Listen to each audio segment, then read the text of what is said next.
বারবার প্রতিহিংসার রাজনীতিতে সরব হয়েছে বাংলা। আজকে হুগলির সিঙ্গুরে মমতা বন্দ্যোপাধ্যায় জনসভা করলেন। ঠিক আজকেই বিকেল 4টে থেকে 5টার এই সময়ে হুগলির উত্তরপাড়ায় জনসভা করলেন দিলীপ ঘোষ। টপিক যদিও দুটো আলাদা, একটা বিজেপির পরিবর্তন যাত্রা, অন্য আরেকটি শিল্প আনার স্বপ্ন দেখানোর যাত্রা। যাই হোক, যে যাত্রাই হোক না কেন, সবটাই রাজনৈতিক তরজার মধ্যেই রয়েছে। সামনে ইলেকশনে দুটো দল, দুটো হেভিওয়েট নেতৃত্ব, তারা অনেক কিছু বুঝিয়ে গেলেন, অনেক কিছু বলে গেলেন। কতটা বাস্তবায়িত হবে সবটাই দেখাবে বার্তা লাইভ। আগামী দিন, আগামী সময়। শুনলাম যে আমাদের মাননীয় মুখ্যমন্ত্রী আজকে সিঙ্গুরে এসছেন প্রধানমন্ত্রীর রাস্তা অনুকরণ করে। আমি ভাবলাম যে ভাই তাড়াতাড়ি চলো, অনেক ভিড় হবে, রাস্তাঘাট জাম হয়ে যাবে, যাওয়া যাবে না। তো আমি পুরো পার হয়ে চললাম, সিঙ্গুর পার হয়ে গেলাম, সব পার হয়ে গেলাম, তো কোথাও সভার কিছু দেখতে পেলাম না, বাসও দেখতে পেলাম না। আমি বুঝতে পারছি না সভাটা কোথায় হয়েছে।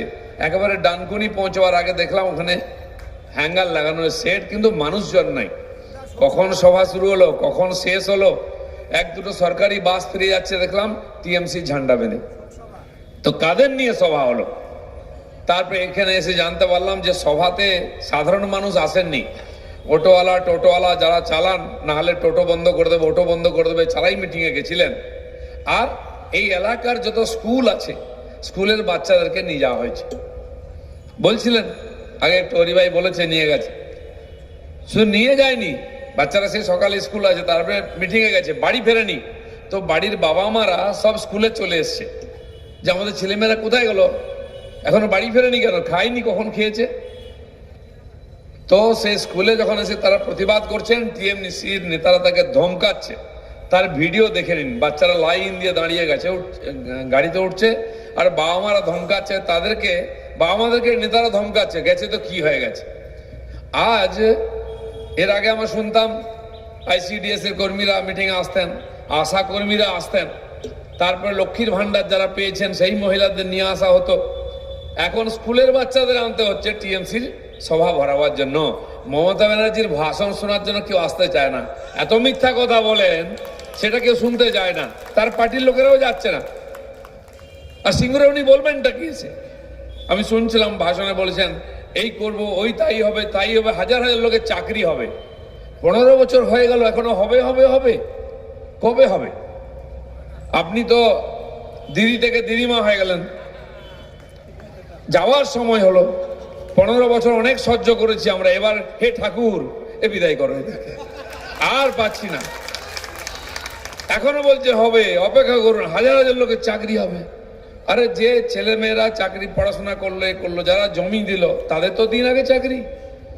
বলছেন স্বাস্থ্যসাথী কার্ড দিচ্ছি, আর কি রেশন দিচ্ছেন নাকি সবাইকে, বাস আমাদের মূল্যবান জমি আপনি কেড়ে নিলেন।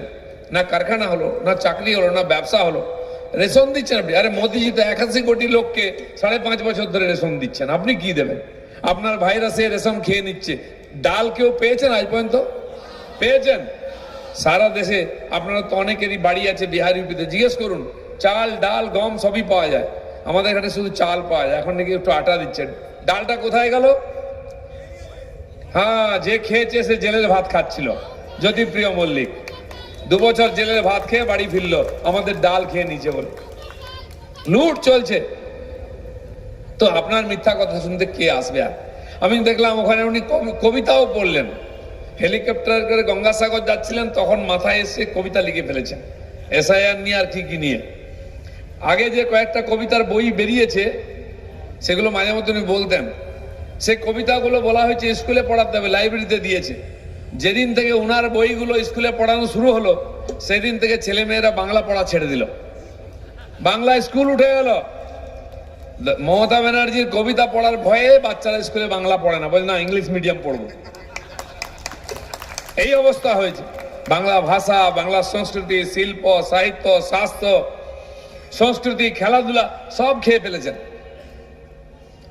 তো আমাদের এখানে যে ঘটনা ঘটেছে এবং যে এসআইআর হচ্ছে, এসআইআর নিয়ে আমরা সবাই চিন্তিত।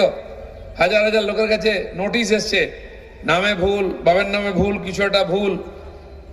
যাদের নোটিশ আসা উচিত ছিল তার কাছে সব এসছে কিনা তার বিরুদ্ধে কমপ্লেনই করতে দিচ্ছে না। বাপের বয়স 50, ছেলের বয়স 40, আগের জন্মের ছেলেকে নিয়ে এসছে। 10 বছরে বাপ হয়ে গেছে। শুধু তাই নয়, অনেকের চিন্তা ছিল, কারো হয়তো সন্তান হয়নি, কারো তো একটা মেয়ে বিয়ে দিয়ে দিচ্ছেন, ছেলে নাই, খুব চিন্তা ছিল ছেলে একটা হলে ভালো হতো বুড়ো বয়সে।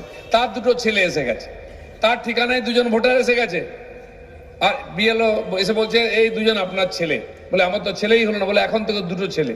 একজনের তো 3টে ছেলে ছিল, তার 5টা ছেলে হয়ে গেছে। তার স্বামী স্ত্রী বলছে আমাদের তো 3টে ছেলে। বলে এখন থেকে 5টা আপনার বাড়িতে। এইভাবে ভুয়ো ভোটার ঢুকানো হয়েছে সব জায়গায়। কেন্দ্র সরকার আবাস যোজনা যে টাকা দিচ্ছে ওটা কেন পৌঁছায়নি? 35 লক্ষ আবাস যোজনার টাকা পশ্চিমবাংলায় এসছে, কত লক্ষ বাড়ি হয়েছে? যদি হয়নি তাহলে কোথায় গেল টাকাটা? তার আগে হিসাব দিন, তারপরে তো আপনি টাকা দেবেন। মুখ্যমন্ত্রী বলছেন তাকে গ্রেফতার করলে বাংলার মহিলা যাতে নাড়ু আর ছা দিয়ে তৈরি থাকে। উনি এত গ্রেপ্তার হওয়ার ইচ্ছা কেন? ওনার ভাইরা জেলে যাচ্ছে, মন মিটছে না? উনি যাবেন যখন মুখ্যমন্ত্রী থাকবেন না তখন হবেন। দাদা, বেল কমিশন এবং মমতা বন্দ্যোপাধ্যায় বৈঠক রয়েছে আগামী 2রা ফেব্রুয়ারি। তাকে চিঠি করা হয়েছে নির্বাচন কমিশন, এসআই নিয়ে সময় চান মুখ্যমন্ত্রী, কি বলবেন? ওনারই লোকেরা তো এসআইআর এখানে চালাচ্ছে, ডিএম থেকে আরম্ভ করে বিএলও যারা, তারাই এই সমস্ত লক্ষ লক্ষ লোককে চিঠি দিয়ে লোককে কষ্টের মধ্যে ফেলেছে।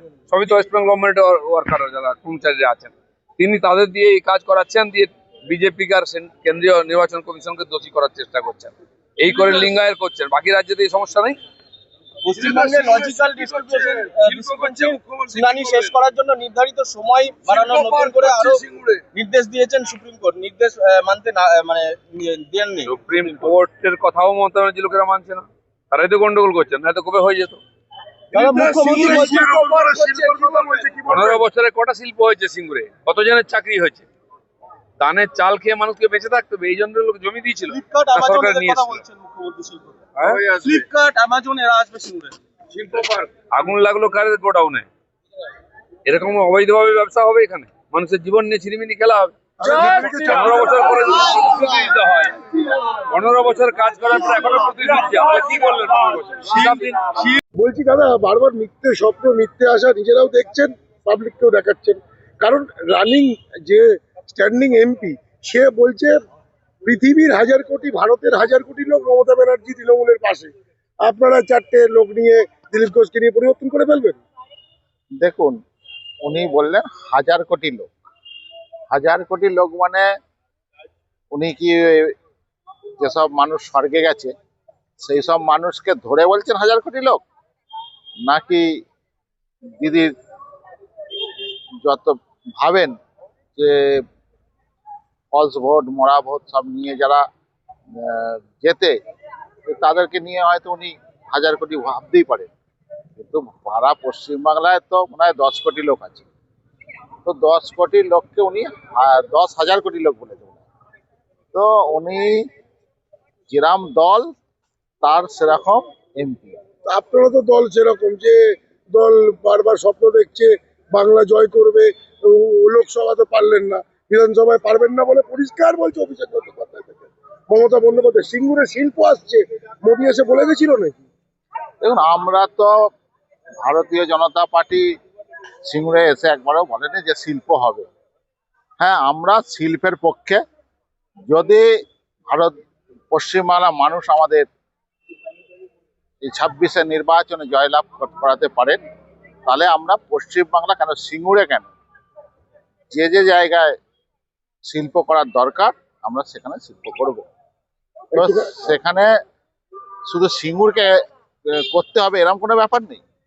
সিঙ্গুরের মানুষের রায় নিয়ে সেখানে আমরা ভারতীয় জনতা পার্টি, যদি সিঙ্গুরের মানুষ চায় যে শিল্প হোক, আমরা শিল্প করতে রাজি আছি।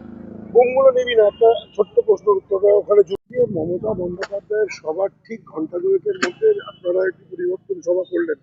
কোথাও কি রাজনৈতিক পুরো বিষয়টাই রিভেঞ্জিং একটা জায়গায় চলে এলো নয় কি? না, এটা একেবারেই নয়। কারণ আমাদের এই সভাগুলো বিগত প্রায় 2-2.5 মাস ধরে হচ্ছে।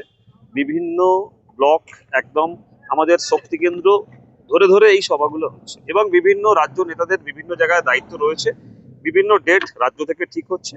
এই সভা আপনারা দেখেছেন, কয়েকদিন আগে মিঠুন দাও এসেছিলেন, কোনো রিভেঞ্জ সভা নয়। মুখ্যমন্ত্রীর ওটা ওনার নিজস্ব প্রোটোকলে মিটিং হয়েছে। আমাদের সভা বিগত 2.5 মাস ধরে হচ্ছে, এটাও সেই প্রোটোকল মেনেই আমাদের এই সভা হয়েছে। এটা কোনো রিভেঞ্জের সভা না। কি বার্তা থাকবে? আপনি যেহেতু ইলেকশন কনভেনার হয়েছেন, কি বার্তা থাকবে? অ্যাকচুয়ালি বার্তা তো একটাই, বার্তা পশ্চিমবঙ্গের মানুষ আমাদের দিচ্ছে যে আগামী 2026-এর নির্বাচনে পশ্চিমবঙ্গে বিজেপিকে নিয়ে আসতে হবে।